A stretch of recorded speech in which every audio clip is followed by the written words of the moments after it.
Kıyılar hakta fil açtan dökür durur yürekler. Kıyılar hakta fil açtan canlara can verenler.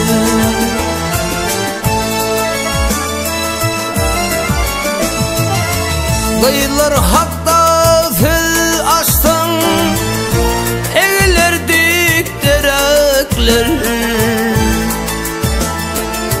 Çünkü baştan acayip dereyi sobar kıyılarım.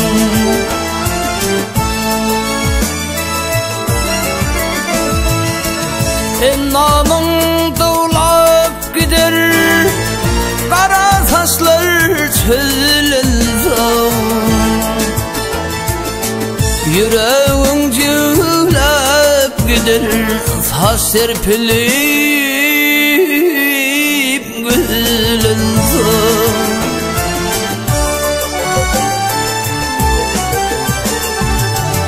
Kara taştan tutuyup tutuyup kara güller gülelzam. Kara güller gülelzam.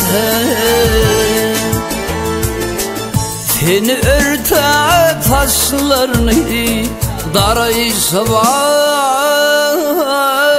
kıyılarım.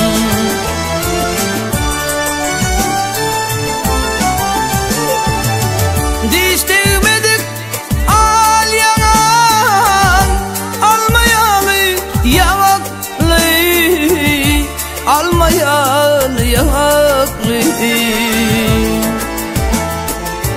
Narden ezhitek dengli, çukurcuklu inekli.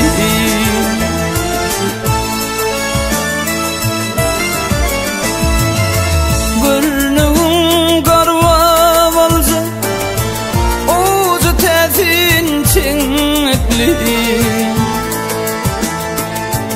Tüyü sapağın çöle, saray sabar kıyılarım.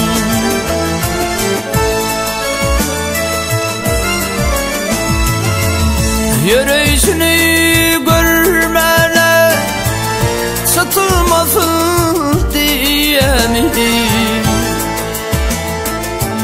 Yeryüzüne cahiller yıkılmasın diyemedim.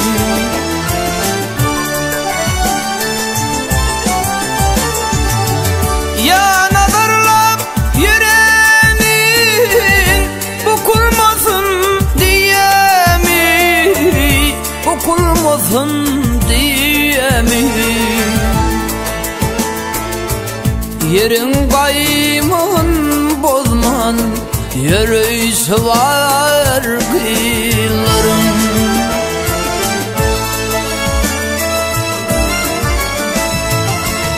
Şeyle devur beyik rat, derer kil derez ham.